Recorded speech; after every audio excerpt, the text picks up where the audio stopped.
There are places in this world where the rules we know simply don't apply. Places where being kind can get you killed, where ignoring a warning costs you everything, where the line between helping someone and sealing your fate is razor thin. This is the story of Ravi, a young man who learned that lesson too late. If stories like this make your skin crawl, hit that subscribe button right now. Smash that like button, because what you're about to hear isn't just entertainment, it's a warning. Drop a comment if you believe some places should never be disrespected. Now, let's begin. Northern India, a small town so unremarkable that most people forget its name the moment they leave. But there's one thing about this town nobody forgets. On the road leading to the railway station stands an ancient banyan tree. Its roots dig deep into the earth like gnarled fingers clutching secrets. Its branches spread wide, casting shadows that seem darker than they should be. During the day, people pass it without a second thought. But after midnight, nobody stops there. Not for anything.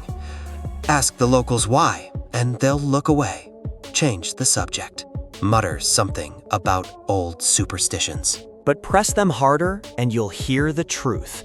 Disappearances that were never explained, accidents that defied logic, travelers who stopped beneath that tree and were never quite the same afterward. Some didn't make it home at all. The elders knew. They'd always known. That tree wasn't just old. It was occupied. Ravi didn't believe in any of it. He was 23, ambitious, frustrated with the limitations of village life. His father ran a struggling bicycle repair shop, honest work that barely kept food on the table. Ravi helped when he could, but his eyes were always on the horizon. He wanted more. He deserved more. His best friend Saket understood that hunger. 6 months earlier, Saket had left for the capital city, chasing opportunities the village could never offer. Before he left, Saket made a promise. If I find something good, I'm coming back for you. Ravi held on to that promise like a lifeline. Then, one night, his phone rang. 1 a.m. Saket's voice crackled through the speaker. I'm back, brother. Something big. Come get me from the station. We need to talk. Ravi's heart raced.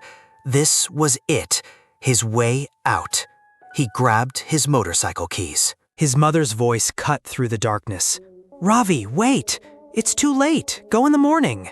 His father stepped forward, his expression grave. Don't go past that tree at night. You know the stories. Ravi laughed. Actually laughed. Stories. That's all they are. I'll be back in an hour.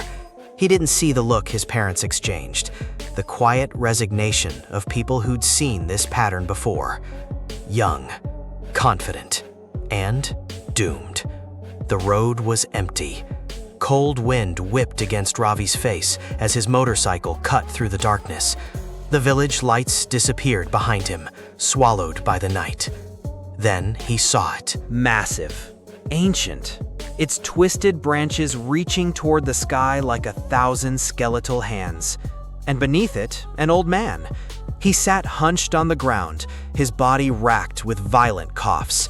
Each one seemed to shake his entire frame. He looked frail, sick, desperately in need of help. Something inside Ravi stirred. Compassion, basic human decency. He slowed down, stopped. Are you okay? Ravi called out, a water bottle from his bag. The old man lifted his head slowly. His eyes, there was something off about them. They were tired, yes, but also sharp, calculating, like they were measuring Ravi for something. I don't need water, the man said, his voice surprisingly steady despite the coughing. Just take me a little further down the road. Ravi hesitated for only a second. Of course, get on. The old man climbed onto the back of the motorcycle with surprising ease for someone who'd seemed so weak moments before. As Ravi prepared to leave, nature called. The long ride, the cold air, he needed to relieve himself. He started to dismount. The old man's hand shot out, gripping Ravi's shoulder with unexpected strength. "Not here," he said, his voice suddenly cold. "This place isn't ordinary." Ravi turned, confused. "It's just a tree, old man. Relax." He walked toward the base of the banyan tree, ignoring the warning. As he did exactly what he'd been told not to do, he felt eyes on his back, burning, intense. When he turned around, the old man was staring at him. His expression had completely changed. His eyes were wide, unblinking, filled with something that looked like rage or hunger. The temperature seemed to drop 10 degrees. Ravi felt his stomach twist, but he pushed the feeling away. Superstitious nonsense. Village folklore meant to scare children. He climbed back on the bike. "Let's go." They drove in silence for several minutes. The road stretched ahead, empty and dark. Then Ravi noticed something. The bike felt lighter, significantly lighter. The weight that had been pressing on the rear seat was gone. His blood turned to ice. Slowly, heart hammering, he glanced over his shoulder. Empty. The old man had vanished. Before the thought could fully form, two hands, frozen, impossibly cold, wrapped around his neck from behind. Ravi screamed. The motorcycle swerved violently. He lost control completely. The world spun. Metal screeched. Then, impact. The bike slammed into a tree on the roadside, and Ravi was thrown to the ground, his body skidding across the rough asphalt. Pain exploded through his ribs, his arms, his legs. Gasping, he scrambled to his feet, ready to fight whatever had attacked him. The road was empty, silent. No old man, no footprints, no sign anyone had been there at all. Except for the freezing sensation still burning on Ravi's neck where those hands had been. Somehow, Ravi got the motorcycle running again. Somehow, he made it to the station. Socket was waiting, confused by the delay. His eyes widened when he saw Ravi's torn clothes, the scratches covering his arms. "What happened to you?" "Nothing," Ravi lied. "Just a small accident. Let's go." They rode back in silence. That night, Ravi didn't sleep. Every time he closed his eyes, he saw those wide, unblinking eyes staring at him from beneath the tree. The road was empty, silent. No old man, no footprints, no sign anyone had been there at all. Except for the freezing sensation still burning on Ravi's neck where those hands had been. Somehow, Ravi got the motorcycle running again. Somehow, he made it to the station. Socket was waiting, confused by the delay. His eyes widened when he saw Ravi's torn clothes, the scratches covering his arms. "What happened to you?" "Nothing," Ravi lied. "Just a small accident. Let's go." They rode back in silence. That night, Ravi didn't sleep. Every time he closed his eyes, he saw those wide, unblinking eyes staring at him from beneath the tree. Morning brought a new kind of horror. Ravi woke up in agony. His stomach felt like it was being torn apart from the inside. Nausea overwhelmed him in waves. He vomited. And again. His mother called a doctor.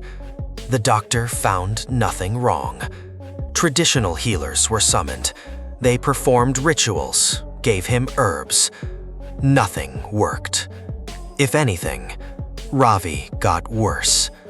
The hallucinations started on the third day. He saw people standing in corners who vanished when he blinked. He heard voices whispering his name in languages he didn't understand.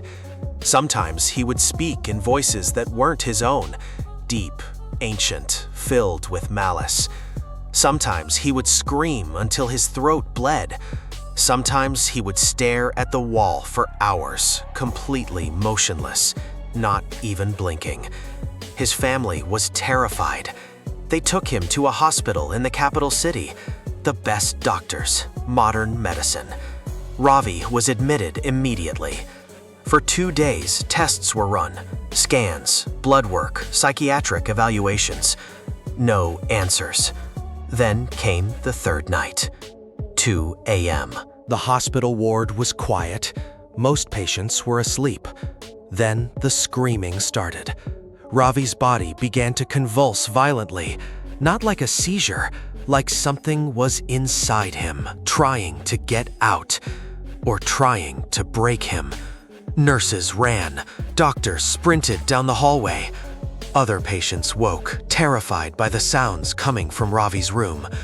His body twisted in ways the human spine shouldn't allow. His neck bent backward at an impossible angle. Bones cracked with sounds like gunshots.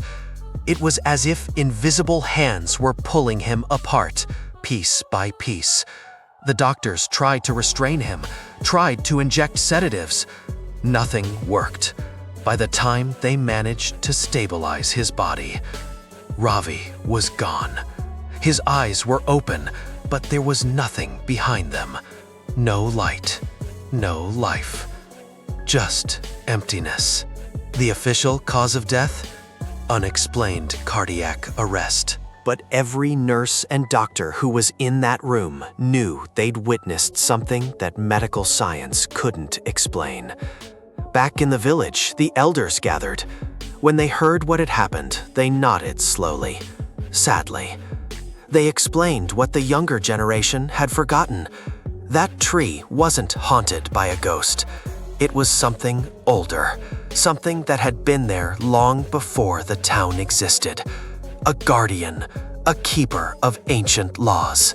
It didn't harm people who showed respect, but disrespect, deliberate violation of its territory, that was unforgivable. Ravi hadn't been attacked for helping the old man.